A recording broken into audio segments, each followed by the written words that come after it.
अस्सलाम वालेकुम, कैसे हैं आप सब लोग। अल्हम्दुलिल्लाह मैं बिल्कुल ठीक हूँ और मैं हूँ पाकिस्तानी मॉम इन अमेरिका नाज और आपके लिए लेकर आती हूँ डेली व्लॉग। आज का व्लॉग अभी सुबह का टाइम है। हमने अज़लान को और मिर्ज़ा को ड्रॉप कर दिया, बाकी बच्चों को भी ड्रॉप करने के लिए जा रहे हैं। तो मैंने सोचा कि यहाँ से स्टार्ट करते हैं और एंड पे देखिएगा कि फिर एंड तक देखिएगा व्लॉग। अगर आपको अच्छा लगा तो बताइएगा कौन सी चीज़ सबसे अच्छी आपको लगी और बताइएगा कि किस तरह के व्लॉग्स आपको चाहिए। जी, सुबह का टाइम है और यहाँ पे बन रही है चाय। इस चाय की हैबिट एक ऐसी है जो कि हमें बचपन से है और सुबह अगर आपका ना बहुत ज़्यादा दिन में काम है तो आप अगर एक कप मज़ेदार किस्म की चाय का नाश्ते के साथ लें ना तो आपका सारा दिन बहुत अच्छा गुजरता है। तो आज ही बहुत सारे काम हैं, बहुत सारी स्ट्रेस है। अच्छा, अमेरिकन लाइफ में ना मैं कभी-कभी सोचती हूँ कि हम लोग जैसे पाकिस्तान में होते थे तो हमारी मॉम को कोई ऐसे टेंशन नहीं होती थी। उनको फाइनेंशियली टेंशन इस तरह नहीं होती थी कि वहाँ पे यही होता था कि बस आपने घर पे काम करना है, आपके फादर ने काम पे चले जाना है, जॉब जो उनकी जो लोग जो भी काम करते हैं वो चले जाते हैं। लेकिन अमेरिकन लाइफ थोड़ी-सी डिफरेंट है, यहाँ पे हमें बहुत सारी स्ट्रेस करनी पड़ती है, फाइनेंशियली हम लोग को भी स्ट्रगल करनी पड़ती है एज़ अ मदर। तो उसके लिए हमें जो है ना ज़्यादा स्ट्रॉन्ग होना पड़ता है और शायद हम लोग स्ट्रॉन्ग हो भी जाती हैं। और यहाँ पे बन रहा है जी नाश्ता और नाश्ते में आज बन रहा है जी ऑमलेट। सबसे पहले मैंने ना लहसुन काटा है छोटा-छोटा और तकरीबन 4-5 जुवे होंगे मोटे-मोटे लहसुन के। उसको हमने फ्राई कर लेना है, कभी इस तरह से भी ट्राई कीजिएगा, ये ऑमलेट भी बहुत मज़े का बनता है। और प्याज छोटे-छोटे से काट के उसके अंदर मैंने कुटी हुई लाल मिर्च और नमक और ब्लैक पेपर ऐड की है, ग्रीन चिली भी ऐड की है। इस तरह से हमने गोल्डन कर लेना है, गार्लिक को बहुत ज़्यादा जलाना नहीं है और इसके ऊपर हमने इस तरह से एग डाल देना है और एग को हम लोगों ने ऑमलेट जिस तरह फ्राई करते हैं इसी तरह से कर लेना है। मैंने छोटा पैन इसीलिए लिया कि अगर मैं बड़ा पैन लूँगी तो फिर ना समटाइम्स इस तरह भी होता है कि ऑमलेट टूट जाता है और छोटे पैन में बनाओ तो बहुत अच्छा बनता है, गोल सा ना और बड़ा ज़बरदस्त किस्म का ऑमलेट बनता है। आज मेरा ना गार्लिक खाने को बहुत दिल कर रहा था। कहते हैं कि गार्लिक हेल्दी होता है, अगर आप सुबह कच्चा खाओ या फिर फ्राई गार्लिक भी खाओ ना तो उसके बहुत ज़्यादा बेनिफिट्स होते हैं। यहाँ पे ज़्यादा सारा मैंने सलाद काटा है और अंडा था और साथ में जी पराठे थे और हमारा अल्हम्दुलिल्लाह बहुत अच्छा नाश्ता रेडी हो गया था। लंच में मैंने बनाए थे जी बिहारी कबाब बनाए थे और साथ में मैंने गोश्त बनाया था, साथ में वाइट पुलाव बनाया था। बहुत इम्पॉर्टेंट डे था जी, एनिवर्सरी डे था और आप लोगों ने यूजुअली देखा होगा कि अल्हम्दुलिल्लाह अल्हम्दुलिल्लाह मेरे 20 साल हो गए हैं मेरी शादी को। तो हम लोग ठीक है, हम लोग आजकल जो यहाँ पे टेंशन्स चल रही हैं, जितने लोग अमेरिका में हैं उनको तो लग ही रहा होगा कि हम लोग ना शायद हम लोग की और बहुत सारी स्ट्रेस होती हैं और इंसान जब फाइनेंशियली स्ट्रगल कर रहा होता है ना तो उस टाइम तो फिर आपको यही होता है कि आप सेलिब्रेशन जो है तभी होती है कि जब आप बिल्कुल रिलैक्स हों, आपको कोई स्ट्रेस ना हो।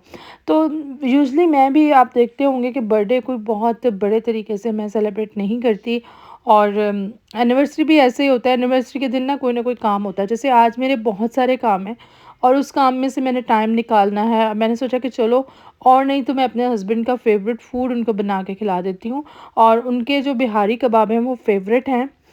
अब अगर मैं बारबेक्यू पे लग जाती तो बहुत ज़्यादा टाइम लग जाना था।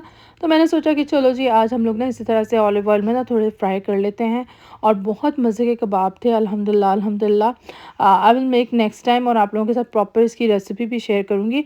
लेकिन कबाब बहुत अच्छे थे। आप चाहें तो इसका कबाब मसाला कबाब का सालन भी बना सकती हैं, चाहें तो आप इसको फ्रीज़ करके भी रख सकती हैं। और वाइट पुलाव का हुक्म आया था जी इकरा से, क्योंकि इकरा को वाइट पुलाव बहुत पसंद है। मैंने उनसे पूछा था कि अच्छा बिरयानी बनानी है, तो कहती है मामा दिस वीक आपने बहुत ज़्यादा बिरयानी बनाई है तो बस सिंपल सा ना वाइट पुलाव बना लीजिएगा। तो ये खाना था, देखें कितने मज़े का था। और मेन तो सैलड है, अगर सैलड ना होना तो मेरे बच्चे बिल्कुल खाने को एंजॉय नहीं करते और सैलड होता है, डेली होता है अल्हम्दुलिल्लाह अल्हम्दुलिल्लाह। बच्चों को भी आदत डाला करें कि अगर आप वेजिटेबल्स नहीं खा रहे आपके बच्चे तो अच्छा सा ना सैलड बना लिया करें। मैं यहाँ पे अज़लान को पहले खिला रही थी और अज़लान को जो है ना वो खाना बहुत मज़े का लगा था अल्हम्दुलिल्लाह।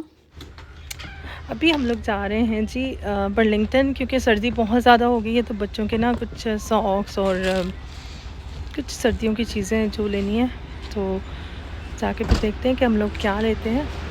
आप लोग लाइक और सब्सक्राइब ज़रूर कर दीजिएगा।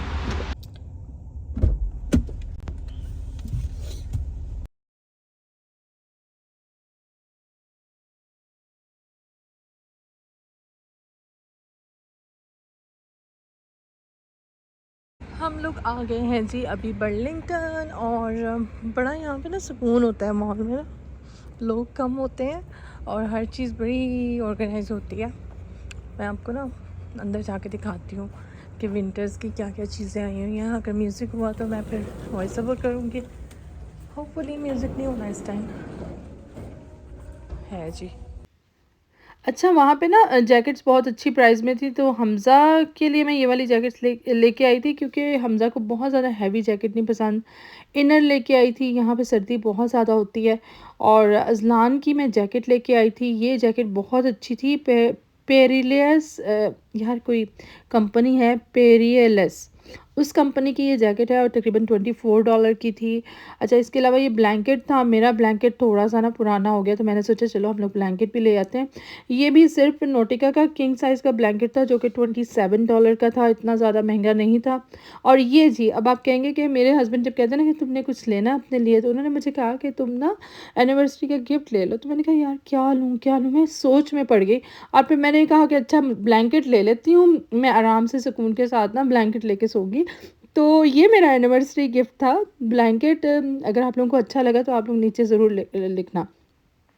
और जी, ये थी जैकेट जो कि मैंने ली थी, ये अंडर $40 है। आप देखें, यहाँ की जो बर्लिंगटन की प्राइसेस हैं वो बहुत ही अच्छी हैं। और अब जी मैं लेके आई थी एजेक्स पाउडर काफ़ी दिनों के बाद, और अभी मैं आपको डिफरेंस दिखाऊंगी कि एजेक्स का जो पाउडर होता है उससे कितना अच्छा सिंक जो है ना वो चमक जाता है। और मैं इन दिनों असल में थोड़ी सी लेज़ी हो गई थी।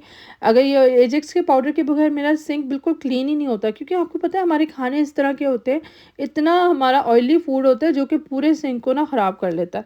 तो मैंने सोचा जी आज इसको डीप क्लीनिंग करते हैं। यूजुअली मैं 1-2 दिन के बाद ज़रूर करती हूँ, लेकिन काफ़ी दिन हो गए कि डीप क्लीनिंग नहीं की थी, तो मैंने कहा कि आज कर लेते हैं। तो आप लोग भी बताइएगा आपको मेरी ये कुकिंग, क्लीनिंग और शॉपिंग और as a Pakistani mom in America की जो डेली रूटीन है आपको कैसी लगी, और मेरे डेली ब्लॉग्स आपको कैसे लग रहे हैं। अगर आपको अच्छे लग रहे हैं तो आप लोग मुझे ज़रूर बताइएगा। थोड़ी सी इम्प्रूवमेंट लाने की कोशिश कर रही हूँ, लेकिन फिर भी आपकी सजेशन बहुत ज़रूरी है और आप लोग मुझे ज़रूर बताइएगा और मुझे अपनी दुआओं में याद रखिएगा यार। और भी मैं आप लोगों को यहाँ पे डिफरेंस दिखाती हूँ कि क्या डिफरेंस है। शाइन का आप देखें कितना डिफरेंस है, और ये जो ब्लीच पाउडर होता है ना बहुत अच्छा होता है। लेकिन आप लोग ग्लव्स पहन लीजिएगा। मैंने यहाँ पे ग्लव्स नहीं पहने थे, हालांकि मुझे पहनने चाहिए। अगर आप ग्लव्स ना पहने ना तो आपके हाथ बहुत ड्राई हो जाते हैं और ख़राब हो जाते हैं। तो बेटर आप लोग ना ग्लव्स पहन के इसको साफ़ कीजिएगा। और बर्तन भी कोशिश किया करें। मेरे हस्बैंड हमेशा मुझे कहते रहते हैं कि तुम ना ग्लव्स क्यों नहीं पहनती, तुम्हारे हाथ ख़राब हो गए हैं। लेकिन बस जी मेरा काम इतना होता है कि मेरे पास बिल्कुल टाइम नहीं होता ग्लव्स पहनने का, हालांकि मेरे ड्रॉयर में इतने ग्लव्स पड़े होते हैं। सो आप लोग मुझे ज़रूर बताइएगा कि ये जो एनिवर्सरी का गिफ्ट है मेरा आपको कैसा लगा, और आप लोगों को मेरे बिहारी कबाब की रेसिपी कैसी लगी, और आप लोगों को ओवरऑल जो है मेरी व्लॉगिंग कैसी लग रही है। अगर अच्छी लग रही है तो बताइएगा ज़रूर। अल्लाह हाफ़िज़ और फ़ी अमान।